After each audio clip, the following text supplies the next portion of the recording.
Senator Loren Legarda nakiusap sa publiko na huwag bigyan ng maling konklusyon ang kanyang medical leave. Driver at van na ginamit sa pag-unload ng inabando ng kabaong sa Welcome Rotonda natukoy na ng Quezon City Police District.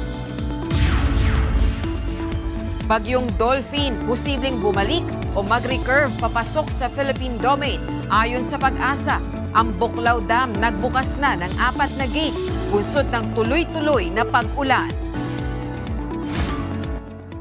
Huwag bigyan ng maling interpretasyon. Ito ang pakiusap ni Senator Loren Legarda kasabay ng pagkumpirma na nagsumite nga siya ng medical leave sa Senado. Sa isang pahayag sinabi ni Senator Legarda na ang kanyang pag-file ng medical leave sa mga petsyang August 3 hanggang August 5 ay alinsunod sa mga tuntunin ng mataas na kapulungan. Nakiusap rin ito na huwag sanang iugnay ang kanyang biyahe sa tinawag niyang mga paratang na walang katotohanan at walang batayan. Binigyang diin ng senadora na hindi makatarungan ang mga pahayag na dumudungis sa reputasyong itinaguyod niya sa halos 3 dekada niyang paglilingkod.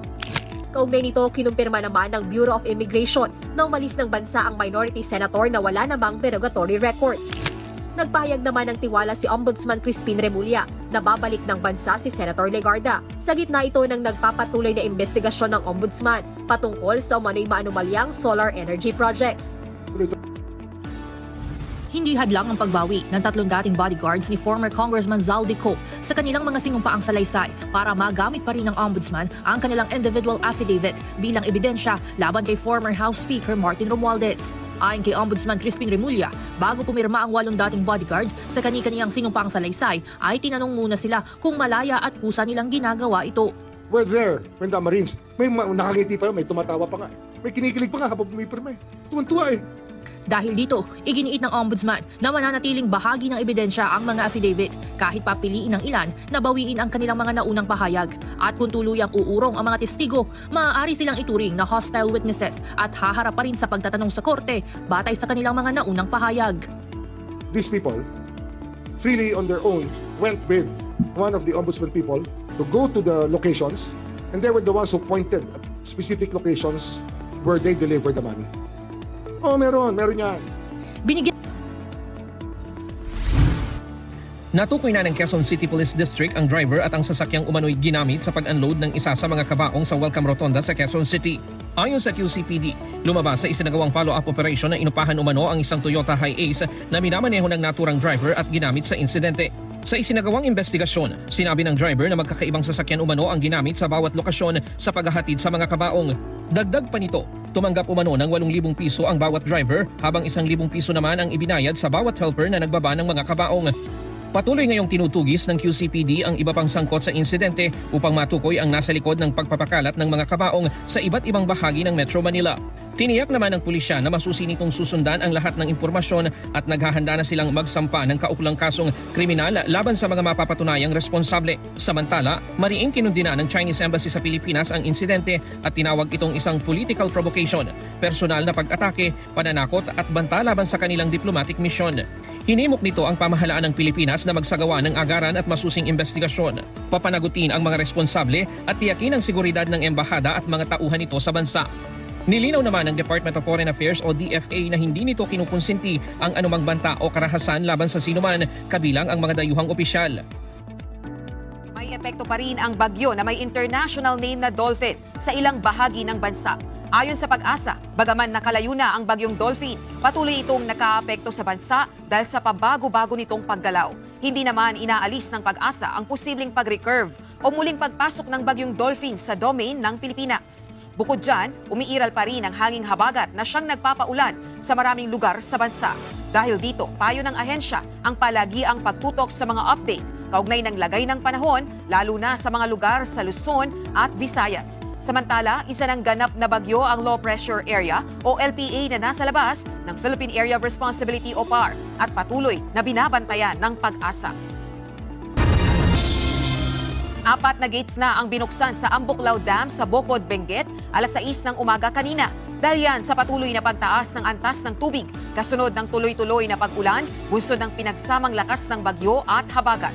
Payo ng mga otoridad sa mga residenteng maapektuhan ng posibleng pagkakaroon ng flash flood.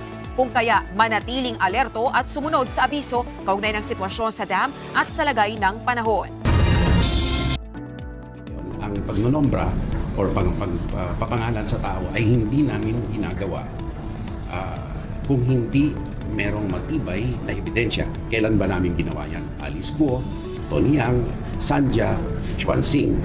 Hindi polisiya ng Department of National Defense ang basta magpangalan ng mga individual kung walang matibay na ebidensya. Ito ang binigyang diin ni Defense Secretary Gilberto Gibo Chodoro Jr. matapos siyang hamunin ni Vice President Sara Duterte na pangalanan ng mga opisyal na tinutukoy niyang umano'y pumapanig sa China sa usapin ng West Philippine Sea. Ayon sa kalihim, ang polisiya ng DND ay nakabatay sa objective criteria at hindi sa haka-haka o personal na pananaw. Aniya, ang mga hakbang ng kagawaran ay ginagabayan ng umiiral na mga patakaran ng pamahalaan, kabilang ang Executive Order No. 29 bilang batayan sa mga usaping kaugnay ng West Philippine Sea. Siyam na kaso ng graft ang isinampa ng Office of the Ombudsman laban kay Tarlac 3rd District Representative Noel Bong Rivera sa Sandigan Bayan. Batay sa investigasyon ng Ombudsman, mayroon umano itong conflict of interest dahil sa pagkontrata ng mga infrastructure projects ng pamahalaan kahit nanunungkulan na bilang kongresista. Isa si Rivera sa inirekomenda ng Independent Commission for Infrastructure at Department of Public Works and Highways sa Ombudsman na mapasailalim sa malalimang investigasyon. Yes, po ba ito? Conflict of interest. May kasamang flood control. Conflict of interest, sir, as to why? Meron ba siya? Contractor. Meron siyang sariling construction firm na nanalo ng Contractor. may government contract? Contractor. Ipinagutos ni Customs Commissioner Ariel Nepomuceno ang nationwide security lockdown ng lahat ng nakumpiskang smuggled cigarettes matapos ang ulat ng tangkang pagnanakaw. Sa isang memorandum, inatasan ng opisyal ang mga opisyal ng Cargo Disposal Unit na paigtingin ang pagbabantay sa mga pumapasok at lumalabas sa warehouse, maging ang inventory at agad iulat kung may mga discrepancy. Ipinagbawal din ng ahensya ang anumang paglilipat o disposal ng mga nakumpiskang produkto nang walang pahintulot ng Customs Chief. Nagbabala si Nepomuceno na sino mang mahuling nagnanakaw o magpahintulot na ilabas ang mga kargamento na wala niyang pahintulot ay kakasuhan kasama na ang supervisor nito. Lumagda sa kasunduan ng mga bansang Saudi Arabia, Turkey at Pakistan kaugnay ng pagpapalakas ng kanilang ugnayang pangdepensa. Ayon sa kasunduan, ang pag-atake sa isa ay ituturing na pag-atake sa tatlong bansa at magkakasama nilang aaksyonan. Ang kasunduan na tinawag na Mecca Joint Agreement ay personal na nilagdaan ni Crown Prince Mohammed bin Salman ng Saudi Arabia, Turkish President Tayyip Erdogan at Pakistan Prime Minister Shehbaz Sharif. Inalisan ng Pentagon ang access sa classified information ng military si dating United States Air Force Secretary Frank Kendall. Kasunod ito ng umano'y unauthorized disclosure ng dating opisyal sa isang media outlet patungkol sa Air Force One na regalo ng Qatari government kay United States President Donald Trump. Kinumpirma ni Pentagon spokesperson Sean Parnell ang pag-revoke sa access ni Kendall sa mga maselang dokumento ng Pentagon. Ang kautusan ay effective immediately.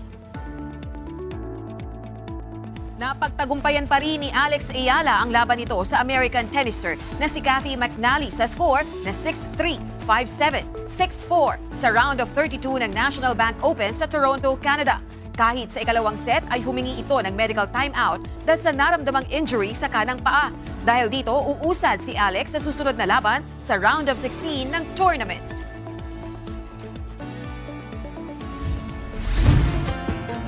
Marami ang may mga pangarap na makapagsimula o mapalago ang kanilang negosyo. Pero para sa maraming micro, small at medium enterprises o MSMEs, malaking hamon pa rin ang pagkuha ng sapat na puhunan. Ngayon, may inilunsad na bagong financing initiative ang Land Bank of the Philippines na tinatawag na Lifting MSMEs Lending Program. Layunin nitong gawing mas madali ang pag-access sa pondo ng mga negosyante sa pamamagitan ng iba't ibang loan packages mula sa mga nagsisimula pa lamang hanggang sa mga negosyong handa ng lumawak na maaaring umabot sa 50 million pesos financing. Ngunit sino nga ba ang maaaring makinabang sa programang ito? Ano ang mga kwalifikasyon? Paano ang proseso ng pag-a-apply? At ano-ano pa ang suporta ang maaaring matanggap ng mga MSMEs bukod sa pautang? At